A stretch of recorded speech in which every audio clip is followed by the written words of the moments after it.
Praise the Lord. Greetings to you all in the name of our Lord and Savior Jesus Christ. Today's Bible verse, Deuteronomy chapter 32 verse 12. The Lord alone led his people. ಧರ್ಮೋಪದೇಶ ಕಾಂಡ 32ನೇ ಅಧ್ಯಾಯ 12ನೇ ವಚನ. ಯೆಹೋವನೊಬ್ಬನೇ ಅವರನ್ನು ನಡೆಸಿಕೊಂಡು ಬಂದದ್ದು. ಇವತ್ತಿನ ಈ ವಾಕ್ಯದಲ್ಲಿ ನಾವು ನೋಡ್ತಾ ಇದ್ದೇವೆ, ನಮ್ಮ ದೇವರಾದ ಯೆಹೋವನು ಒಬ್ಬನೇ. ಆತನಿಗೆ ಮತ್ತಾರು ಸಹಾಯಕರಿಲ್ಲ, ಮತ್ತಾರು ಜೊತೆಗಾರರಿಲ್ಲ. ಆತನೊಬ್ಬನೇ ತನ್ನ ಜನರನ್ನು ನಡೆಸಿಕೊಂಡು ಬಂದನು ಎಂಬುದಾಗಿ ನಾವು ಇಲ್ಲಿ ವಾಕ್ಯದಲ್ಲಿ ನೋಡುತ್ತೇವೆ. ಹೌದು, ನಮ್ಮ ದೇವರು ಮಹಾ ಅದ್ಭುತನಾದ ದೇವರು. ನಮ್ಮ ದೇವರು ಪ್ರಭಾವ ಸ್ವರೂಪನಾದ ದೇವರು. ನಮ್ಮ ದೇವರು ಮಹಾಪ್ರಭಾವವುಳ್ಳ ಅರಸನು. ನಮ್ಮ ದೇವರು ತೇಜೋಮಯವಾದ ಆತ್ಮನಾಗಿರುವ ದೇವರಾತ್ಮನು. ಆದುದರಿಂದಲೇ ನಮ್ಮ ದೇವರ ಕೈಯಿಂದ ಆಗದೇ ಇರುವಂತಹ ಕಾರ್ಯ ಯಾವುದೂ ಇಲ್ಲ. ನಮ್ಮ ಕರ್ತನ ಕಾರ್ಯಗಳೆಲ್ಲವೂ ಮಹಿಮೆಯಾದವುಗಳು. ನಮ್ಮ ಕರ್ತನ ಕಾರ್ಯಗಳು ಮಹತ್ವವುಳ್ಳವುಗಳು.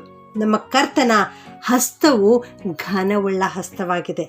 ಯೆಶಾಯ 63:12 ನಾವು ನೋಡ್ತೇವೆ, ದೇವರು ಅಲ್ಲಿ ಮೋಶೆಯ ಬಲಗೈಯೊಂದಿಗೆ ತನ್ನ ಘನವಾದ ಹಸ್ತವನ್ನು ಮುಂದುವರಿಸುತ್ತಾ ತನ್ನ ಹೆಸರು ಶಾಶ್ವತವಾಗಿರಬೇಕೆಂದು ಅವರ ಎದುರಿಗೆ ಜಲರಾಶಿಯನ್ನು ಭೇದಿಸಿದರು. ಅವರು ಮುಗ್ಗರಿಸದಂತೆ ದೇವರು ಅವರನ್ನು ನಡೆಸಿದನು ಎಂಬುದಾಗಿ. ಹೌದು, ನಮ್ಮ ದೇವರು ಬಲವುಳ್ಳ ದೇವರು. ಆತನ ಹಸ್ತ ಘನವುಳ್ಳ ಹಸ್ತ. ಆತನು ಇಸ್ರಾಯೇಲರನ್ನ ಆ ಜಲರಾಶಿಯನ್ನು ಭೇದಿಸಿ ಕೆಂಪು ಸಮುದ್ರದಲ್ಲಿ ಒಣ ನೆಲದಲ್ಲಿ ಅವರು ನಡೆದು ಹೋಗುವಂತೆ ಮಾಡಿದರು. ಇಲ್ಲಿ ಬಹಿರಂಗವಾಗಿ ಕಾಣುತ್ತಾ ಇದೆ, ಅಲ್ಲಿ ಮೋಶೆಯೇ ಇಸ್ರಾಯೇಲರನ್ನ ಮಾರ್ಗ ನಡೆಸಿದನು ಎಂಬುದಾಗಿ. ಆದರೆ ಮೋಶೆಯ ಜೊತೆಗೆ, ಮೋಶೆಯ ಹಸ್ತಕ್ಕೆ ನಮ್ಮ ದೇವರ ಯೆಹೋವ ದೇವರ ಘನವುಳ್ಳ ಹಸ್ತ ಅಲ್ಲಿ ಕಾರ್ಯ ನಡೆಸಿತು ಪ್ರಿಯರೇ.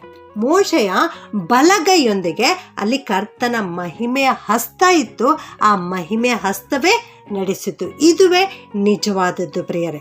ಇಲ್ಲಿ ಎಲ್ಲರ ಕಣ್ಣಿಗೆ ಕಾಣುವಂತೆ ಮೋಶೆ ತನ್ನ ಕೈಯಲ್ಲಿರುವ ಕೋಲನ್ನು ಎತ್ತಿ ಆ ಸಮುದ್ರವನ್ನು ಇಬ್ಬಾಗ ಮಾಡಿದನು ಎಂಬುದಾಗಿ ನೋಡುತ್ತೇವೆ. ಆದರೆ ಅಲ್ಲಿ ಕರ್ತನ ಮಹಿಮೆಯುಳ್ಳ ಹಸ್ತ ಇದೆ, ಅಲ್ಲಿ ಕರ್ತನ ಘನವುಳ್ಳ ಹಸ್ತ ಇದೆ. ಇದು ಅಲ್ಲಿ ಕಾರ್ಯ ಮಾಡಿದೆ. ಒಂದು ಸಾಮಾನ್ಯವಾದ ಕೋಲನ್ನು ಇಟ್ಟುಕೊಂಡು ಮೋಶೆ ಫರೋಹನನ್ನು ಮತ್ತು ಅವನ ರಥಗಳನ್ನು, ಅವನ ಕುದುರೆಗಳನ್ನು ಸಮುದ್ರದಲ್ಲಿ ಮುಳುಗಿಸಲಿಕ್ಕೆ ಸಾಧ್ಯವೇ ಇಲ್ಲ. ಆದರೆ ನಮ್ಮ ಕರ್ತನಾದ ಯೆಹೋವನಿಗೆ ಎಲ್ಲವೂ ಸಾಧ್ಯ. ಅಲ್ಲಿ ಮೋಶೆಯ ಬಲಗೈಯೊಂದಿಗೆ ದೇವರು ತನ್ನ ಘನವುಳ್ಳ ಹಸ್ತವನ್ನು ಇರಿಸಿ ಆ ನೀರು ಬತ್ತಿ ಹೋಗಿ ಒಣ ನೆಲದಲ್ಲಿ ಇಸ್ರಾಯೇಲರು ನಡೆಯುವಂತೆ ಮಾಡಿದರು. ಮತ್ತು ಫರೋಹನ ಸೈನ್ಯ ಬಂದಾಗ ಆ ನೀರು ತಿರುಗಿ ಹರಿಯುವಂತೆ ಮಾಡಿದರು. ಅಲ್ಲಿ ಫರೋಹನ ಸೈನ್ಯ ಮುಳುಗಿ ಹೋಯಿತು. ಅದೇ ರೀತಿಯಲ್ಲಿ ನಮ್ಮನ್ನು ದೇವರು ನಡೆಸುವಾತನಾಗಿದ್ದಾನೆ. ಕುರಿಗಳನ್ನು ಕಾಯಲಿಕ್ಕೆ ಒಬ್ಬ ಕುರುಬನು ಅವಶ್ಯ. ಅದೇ ರೀತಿಯಲ್ಲಿ ಇಲ್ಲಿ ಇಸ್ರಾಯೇಲರನ್ನು ನಡೆಸಲಿಕ್ಕೆ, ಅವರಿಗೆ ಮಾರ್ಗವನ್ನು ತೋರಿಸಲಿಕ್ಕೆ ಒಬ್ಬ ಮೋಶೆಯ ಅವಶ್ಯವಾಗಿತ್ತು. ಆದರೆ ಆ ಮೋಶೆಯ ಹಿಂದೆ, ಮೋಶೆಯ ಜೊತೆಗೆ ಸೇರಿ ಕರ್ತನೇ ಅಲ್ಲಿ ಕಾರ್ಯ ನಡೆಸಿದನು. ಕರ್ತನೇ ಅವರಿಗೆ ಕುರುಬನಾಗಿ, ಜೀವ ಕೊಡುವ ಒಳ್ಳೆ ಕುರುಬನಾಗಿ, ಪ್ರಧಾನ ಕುರುಬನಾಗಿ ಅಲ್ಲಿ ದೇವರು ಇಸ್ರಾಯೇಲರನ್ನು ನಡೆಸಿದರು ಪ್ರಿಯರೇ.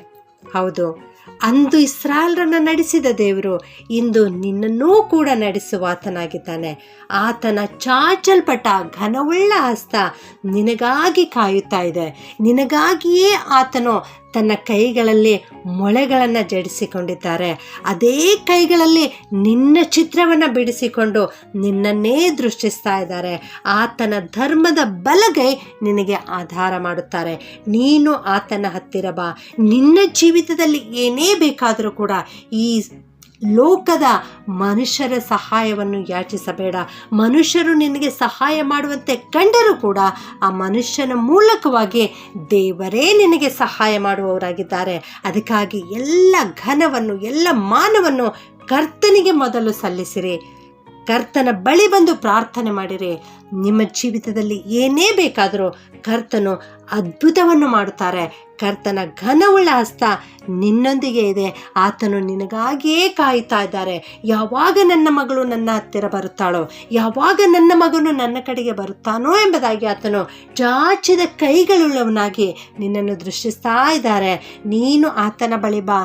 ನಿನ್ನ ಜೀವಿತದಲ್ಲಿ ಏನೇ ಅವಶ್ಯವಾಗಿರುವುದಾದರೂ ಕಣ್ಣೀರಿನಿಂದ ಕೇವಲ ನಿನ್ನ ದೃಷ್ಟಿ ಕರ್ತನ ಕಡೆಗೇ ತಿರುಗಿಸಿ ಸಂಪೂರ್ಣವಾದ ಭರವಸೆ ಕರ್ತನ ಮೇಲೆಯೇ ಇಟ್ಟು ನೀನು ಪ್ರಾರ್ಥನೆ ಮಾಡುವಾಗ ಇಂದೇ ನಿನ್ನ ಜೀವಿತದಲ್ಲಿ ಅದ್ಭುತವನ್ನು ಕಾಣುತ್ತೆ. ಪ್ರಾರ್ಥನೆ ಮಾಡಿಕೊಳ್ಳೋಣ.